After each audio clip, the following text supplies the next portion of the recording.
ഏതാനും മാസങ്ങളായി ഇവിടെ വളരുന്ന ഒരു മുന്തിരിച്ചെടിയുടെ ഒരു 3 അടി നീളത്തിലുള്ള ഒരു വള്ളി മുറിച്ച് ഞാൻ 3 കഷ്ണങ്ങളാക്കി നട്ടു. അതാണ് ഈ ചെടിച്ചട്ടിയിൽ കാണുന്നത്. വലിയ ചെടിച്ചട്ടിയാണ്. അതിൽ ആദ്യത്തേത് തളിർത്തതായിട്ടാണ് എനിക്ക് തോന്നുന്നത്. ഇത് കണ്ടില്ലേ, കുറച്ച് തളിരിലകൾ വരുന്നുണ്ട് ആദ്യത്തേതിന്. 3 ശിഖരങ്ങളിൽ ഏറ്റവും കടക്കലത്തെ ഭാഗമാണിത്. പിന്നത്തെ ഭാഗം ഇവിടെ കാണാം. ഇത് ഏറ്റവും തലപ്പത്തെ ഭാഗമാണ്. അതിൻ്റെ തല കരിഞ്ഞു പോയതായിട്ട് കാണുന്നുണ്ട്. പക്ഷേ താഴെ തളിരുണ്ടോ എന്നൊരു സംശയമുണ്ട്. പക്ഷെ എന്നാലും അത്ര ഉറപ്പില്ല എനിക്ക്.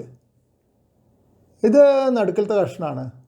നടുക്കിലത്തെ കഷ്ണം നട്ടപ്പോൾ ഇലകളൊക്കെ താഴേക്കായിപ്പോയി. പക്ഷെ അത് ഇതുവരെ ഇങ്ങോട്ട് തിരിഞ്ഞു വന്നിട്ടില്ല. പിന്നെ പുതിയ തളിര് വന്നോ എന്ന് എനിക്ക് അങ്ങോട്ട് ഉറപ്പിച്ച് പറയാനും പറ്റില്ല.